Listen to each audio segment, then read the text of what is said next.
Assalamualaikum warahmatullahi wabarakatuh.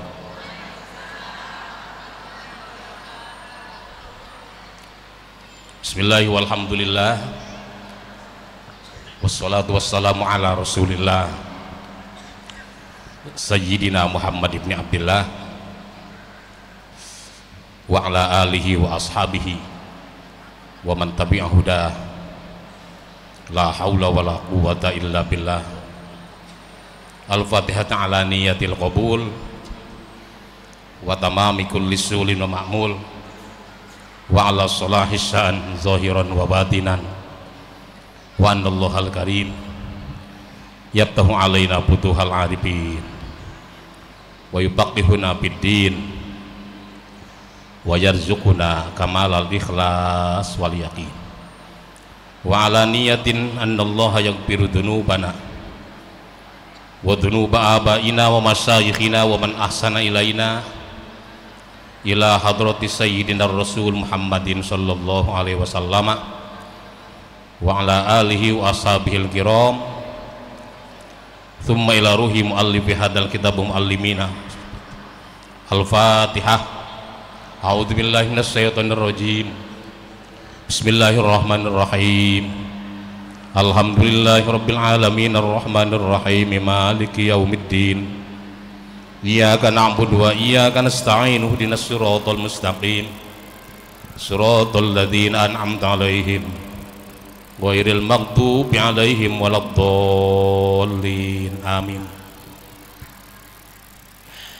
Wa bisanadil muttasili ilal imamil muallif rahimahullahu ta'ala wa adaman naqabihi wa bi barakati ulumihi fid dharain amin. Qala.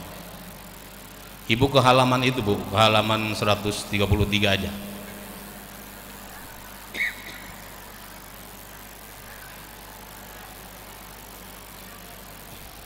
Pasal baru ya. Karena ini dari batas baca kita sampai halaman 132 itu sebetulnya ditambahkan dalil penguat bagi penjelasan yang lalu-lalu. Jadi artinya itu juga gitu. Ya. Salah satunya gini. Datang seorang perempuan pada Rasulullah sallallahu alaihi wasallam. Dia bilang, "Ya Rasulullah, saya dilamar oleh seseorang. Saya dilamar oleh seseorang. Kalau dilamar buat apa? Buat apa? Buat dinikahi." Tapi kemudian tuh orang nanya ke Rasulullah sallallahu alaihi wasallam, kira-kira kalau boleh saya tahu apa sih hak seorang suami gitu? Gitu ya. Dijelasin sama Nabi. Jelasin satu persatu hak suami yang jadi kewajiban istri. Oh, kalau ada seorang suami yang badannya penuh dengan luka dan nanah, kemudian kau bersihkan dengan cara kau jilati, itu kayak gitu, itu belum sepadan untuk menunjukkan rasa kasih sayang terhadap suami. Gitu ya, diantaranya ini.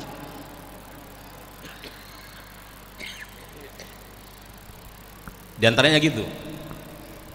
Terus yang lain-lain terus. Andai kata Allah membolehkan seorang manusia sujud dengan sesamanya, niscaya kuperintahkan para istri buat sujud pada suaminya. Itu diantaranya lah ya. Dalam pikir perempuan ini kok berat banget ya, sebegitunya jadi seorang istri terhadap seorang suami. Ya udahlah, kata perempuan ini, kalau gitu saya nggak kawin deh gitu. Kalau gitu saya nggak kawin, nggak nikah. Tapi kata Nabi, menikah aja gitu. Nikah aja. Sebab di samping berat resiko sebagai seorang istri, ada banyak pahala yang sebegitu besar di hadapanmu manakala kamu mempunyai seorang suami. Gitu loh ya. Siapa istri yang ngeminyakin rambut suami? Pernah nggak rambut suami diminyakin? Nih, nama-nama minyak rambut, urang aring, lavender, tanco, japarko, bris. Beli tuh ya, buat orang laki. Kalau mau kerja diminyakin biar klimis. Orang mikirnya, was berarti istrinya apa? Ngurus gitu. Ngurus. Pernah nggak merotes suami kalau mau kerja? Cukur dulu tuh kumis, acak-acakan. Pernah nggak? Bagus lah. Ya. Mau kemana Pak? No, ke belakang. Nyisir lah, ngapain begitu? Gitu misalnya ya. Pernah ya? Gitu dong. Jangan ntar jadi omongan bini orang. Gimana bininya sih? Kagak perhatiin sama lakinya. Tuh jadi hal-hal kayak gitu yang sederhana itu tersedia pahala yang besar bagi seorang istri. Jadi bagaimanapun beratnya tugas seorang istri dan besarnya hak seorang suami, seorang perempuan mesti lebih baik punya pasangan ketimbang tidak. Karena dengan begitu berarti dia punya lahan ibadah. Kalau kagak punya laki, ntar mengurusin siapa? Laki orang. Bahaya ntar begitu ya.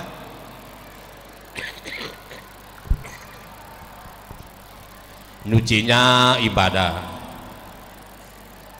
Ibu-ibu nih ahli bikin baju, dibikin dah dengan ukuran suami, dipakein sama suami. Kana laha bikulli siddin mi'atu alfi hasanati. Disediakan buat seorang istri dalam setiap jahitan mi'atu alfi hasanatin, 100.000 kebaikan. Gitu ya. Jadi besar pahala dan fadilahnya bagi seorang perempuan manakala dia siap dan bersedia untuk mencurahkan perhatian dan lain-lainnya untuk suaminya. Ya. Nah, sekarang kita masuk ke fadlus sholatil mar'ati fi baitiha wa annahu afdalu min sholatiha fil masjidi ma'an nabiyyi sallallahu alaihi wasallam. Sholat suka di mana, Bu? Ibu-ibu sholat di mana? Artinya di rumah ya.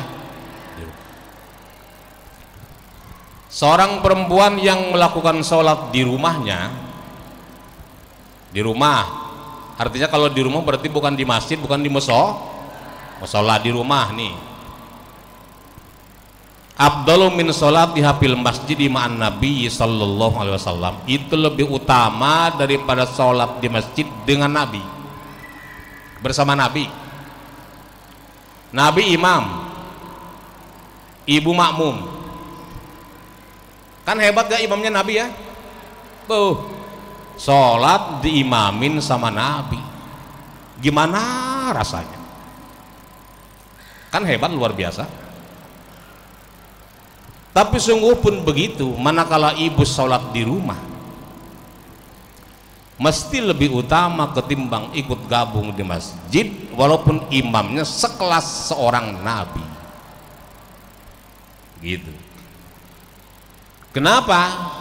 Sholat seorang perempuan di tempat yang lebih sepi dan lebih gelap mesti lebih utama ketimbang lebih luas dan terang. Di rumah kita ada kamar, di kamar dah. Dalam kamar bisa ada ruangan lagi, nah di situ, ya kan? Jadi pertama di rumah ada kamar, di dalam kamar. Andai kata di kamar ada ruangan lagi, disitulah fadilah abdolnya abdolnya sholat seorang perempuan. Di mana tempat yang semakin sepi dan gelap, disitulah tempat yang semakin sempurna untuk dijadikan tempat sholat perempuan. Gitu ya. Tapi lebahan ngaji, saya mau manggil guru ngaji dah. Siapa? Ustadz Endang. Dibawa ke rumah. Gimana coba? Kalau tanpa kehadiran yang lain tidak boleh. Urusan taklim di tempat yang semakin terbuka lebih baik. Ikut gabung di masjid kayak gini. Walaupun yang ngajarnya laki-laki, kan perempuannya juga banyak gitu. Dan bahkan ada banyak laki-laki yang lain. Tapi kalau kemudian saya dipanggil sendirian, Ustadz ngajar di rumah saya deh. Ngajar siapa? Ngajar saya. Sama siapa? Saya doangan. Di mana? Tenang, di kamar. Ngapain gue? Gitu kan. Nah itu kalau urusan sholat di tempat yang lebih sepi lebih abdul. Tapi kalau urusan belajar kayak gini harus di tempat yang lebih terbuka. Ada unsur syiar yang harus diperlihatkan. Beda dengan laki-laki. Kalau kaum laki-laki justru sholat yang paling abdul di masjid atau musola. Jangan di rumah. Nanti bilangin sama bapak-bapaknya di rumah ya, termasuk anak-anak laki-laki, sholat yang paling utama mah di masjid atau di musola, jangan di rumah mulu. Gitu. Karena ada dalilnya. La sholata li jaril masjidi illa bil masjidi. Itu dalil buat laki-laki kenanya tuh. Tidak dianggap memiliki kesempurnaan sholat bagi orang yang bertetangga dengan masjid kecuali sholatnya di masjid. Tetangga masjid. Ukuran tetangga masjid berapa rumah dari masjid? 40 rumah. Ke selatan 40, ke utara 40, timur barat 40 rumah. Itu semua hukumnya tetangga masjid. Kalau punya rumah dengan letak seperti itu dan dia sholatnya tidak di masjid dan dia laki-laki, maka sholatnya dianggap tidak sempurna. Coba itu kalau semua laki-laki sadar dengan dalil itu, masjid musola penuh semua. Ya kan? Bang, masjid dong. Lu bawel. Tuhan aja kagak bawel-bawel amat. Memang gua kagak boleh sholat di rumah, mana tahu gitu kan? Jadi kita kalau nasihatin orang kadang-kadang galakin yang dinasihatinnya. Iya, bukan soal tahu atau kagak tahu, tapi masjid itu tempat yang paling abdul buat laki-laki. Kalau ibu-ibu abdulnya di rumah. Kalau sekali waktu ingin berjamaah, berjamaahlah dengan suami atau anak. Kalau berjamaah sama anak, siapa imamnya? Tergantung anaknya ya. Tergantung anaknya. Kalau anak laki-laki, dia yang imam, ibu yang makmum. Ya kan? Kalau anak perempuan, ya pilih di antara ibu dan anak siapa yang lebih sehat bacaannya. Itu. Kan kadang-kadang ada anak bacaannya lebih sehat ketimbang emaknya. Maklum emaknya mah dulu waktu mudanya kagak punya waktu. Misal ini mah kagak punya waktu, ibu mah dulu waktu sepantaran kamu, jangan-jangan mondok kayak kamu gitu. Madrasah di kampung kita belum ada gitu ya. Tahu kamu nggak yang punya sepeda Pak Ukar doang satu? Pak Ukar tukang apa? Tukang suntik, dia doang yang punya sepeda sekampung, yang lainnya kagak. Saking susahnya, apalagi sekolahan. Jadi ibu sekarang nggak bisa apa-apa, kamu yang jadi imam, ibu yang makmum, gitu loh ya. Itu jadi siapa aja di antara mereka yang lebih fasih, dialah yang bertindak sebagai imam kalau sama-sama perempuan, gitu ya. Yang enak mah berjamaah, makmumnya suami kita. Bener ya? Jadi pantas dia ditempatkan sebagai imam. Imam dalam rumah tangga termasuk imam dalam sholat. Indah begitu Bu. Habis sholat cium tangan, langsung batal aja dong. Ya pakai mukena lah di apa? Biar enggak bersentuhan. Gimana kalau takut setelah sholat pengen ngaji, ya? Setelah sholat pengen ngaji tapi salaman ke suami, ya pakai mukena itunya, tangannya tutupin, kan cium tangannya, ya. Kalau bersentuhan langsung batal aja. Kalau udah batal mah jangan jauhan ngaji. Alas gua mau udah batal bang ngaji Quran gitu loh. Sebelum batal kan? Bersalamannya seorang istri pengampunan ke suami. Gak usah bye, hai gitu. Salaman. Ya, dadah papi. Boleh. Kan sebelumnya salaman di dalam. Ya kan? Dia bawa cucunya atau anak kecilnya, bapaknya berangkat dah. Ya kan? Itu mah udah pada bisa dah ngedak kitabnya juga. Tuh, jadi sekali lagi bahwa pelaksanaan sholat seorang perempuan manakala dilakukan di dalam rumah, bahkan di dalam rumah ada kamarnya di kamar, dan di dalam kamar mungkin ada kamar lagi, silahkan di situ. Di tempat yang lebih sepi dan gelap justru malah lebih afdol ketimbang dia harus gabung berjamaah walaupun imamnya adalah Nabi. Gitu ya. Tapi untuk urusan belajar silahkan gabung di tempat yang lebih terbuka supaya bebas dari fitnah. Gitu loh. Kan kalau begini ramai nggak bakalan ada fitnah apa-apa. Ya. Nggak bakalan timbul tuhmah, prasangka jelek dari orang, nggak bakalan. Ruya an imra'atin Humaydis Sa'idi nisbatan ila Bani Sa'idah qaumi minal Kharaj annaha ja'at ila Nabi sallallahu alaihi wasallam faqalat ya Rasulullah inni ahabbus salata ma'aka qala sallallahu alaihi wasallam alimtu annaki tuhibbinas salata ma'i wa salatuki fi baitiki khairum min salatiki fi hujratiki wa salatuki fi hujratiki khairum min salatiki fi dariki wa salatuki fi dariki khairum min salatiki fi masjidi. Itu seorang perempuan datang pada Rasulullah sallallahu alaihi wasallam dan dia menyatakan pada Nabi gini, ya Rasulullah, saya demen deh sholat bersamamu di masjid, suka.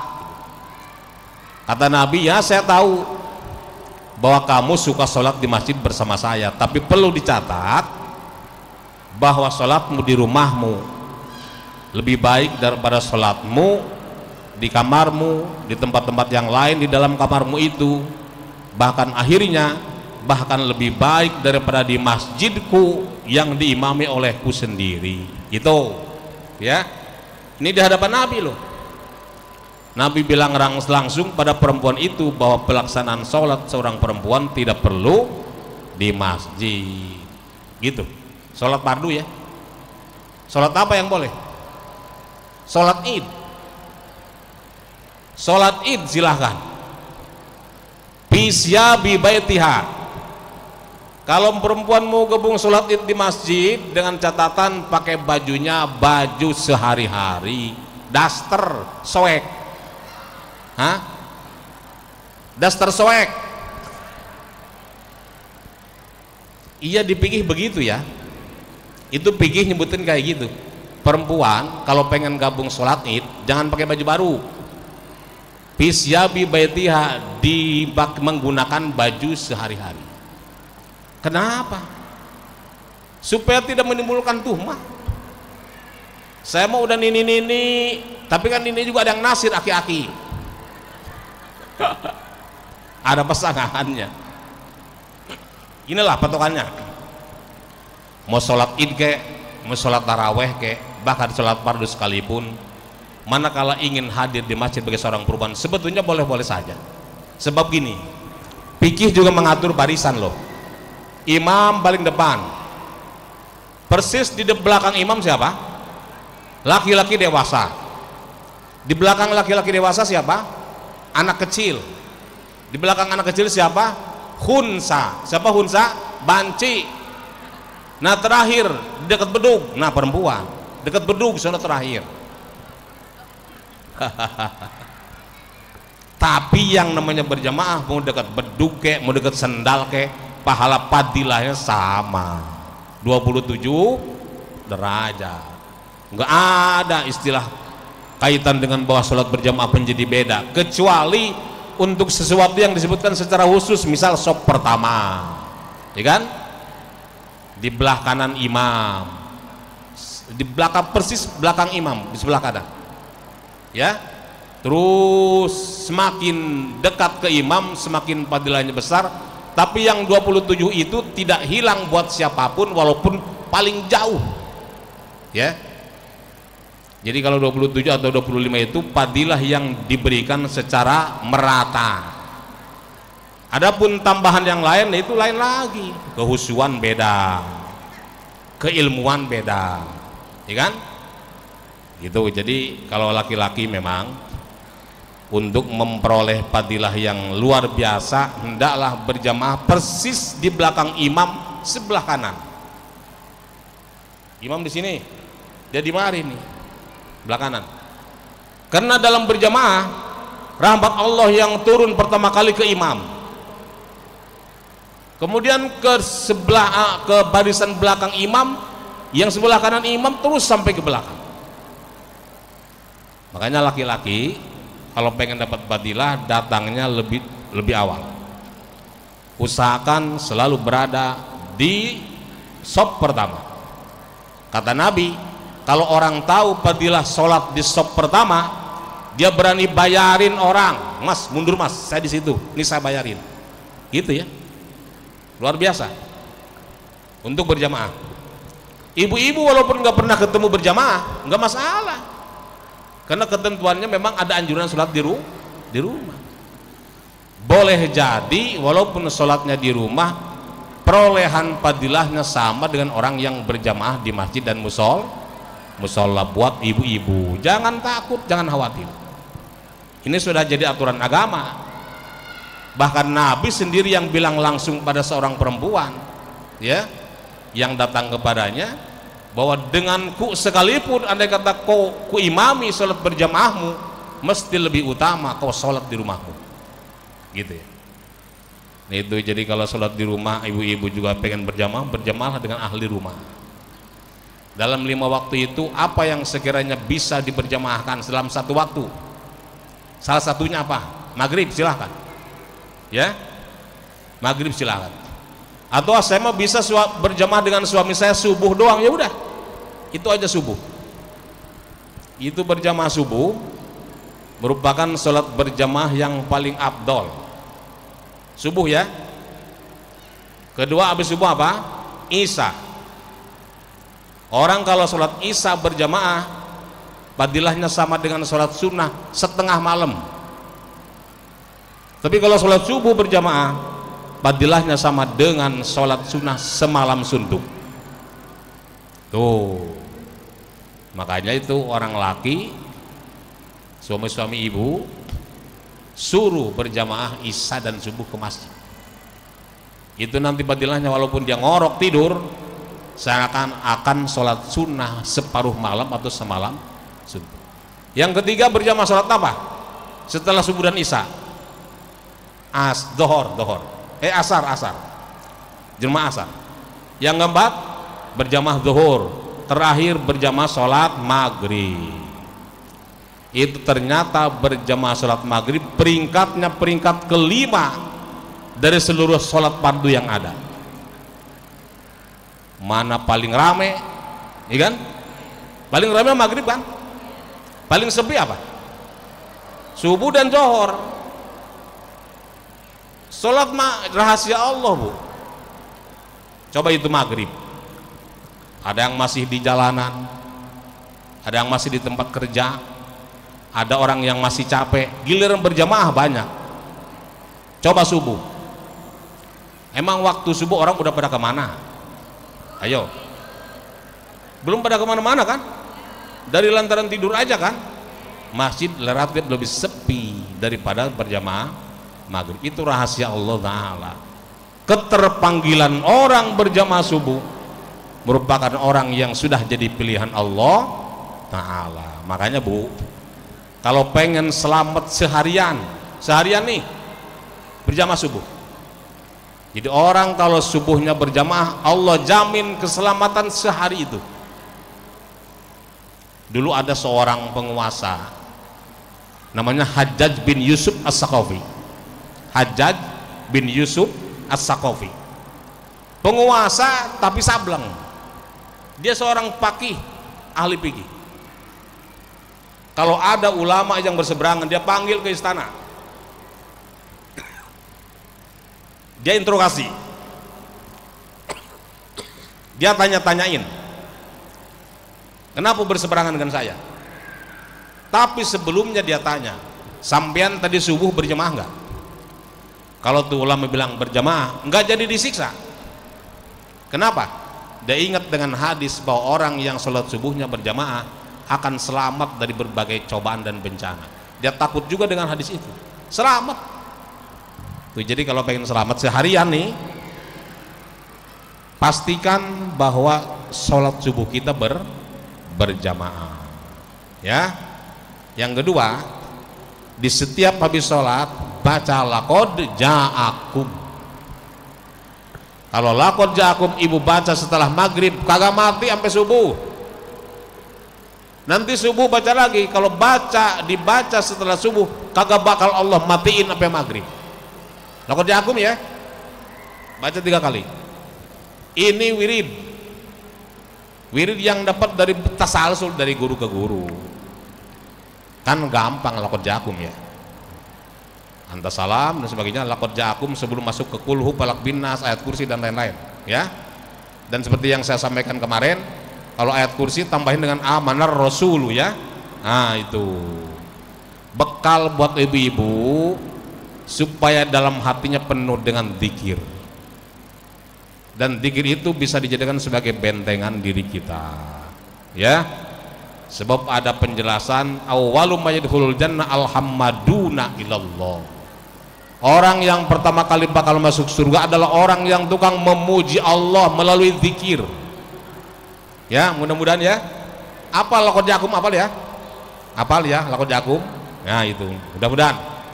Cukup saya kira, nanti setelah ini guru kita akan mengisi tausiah Al-Mukarram Kiai Haji Jujum Sumardi. Saya kira beliau sudah sampai di tempat kita. Mohon maaf atas segala kekurangannya. Wallahul muwaffiq ila aqwamit thoriq. Wassalamualaikum warahmatullahi wabarakatuh.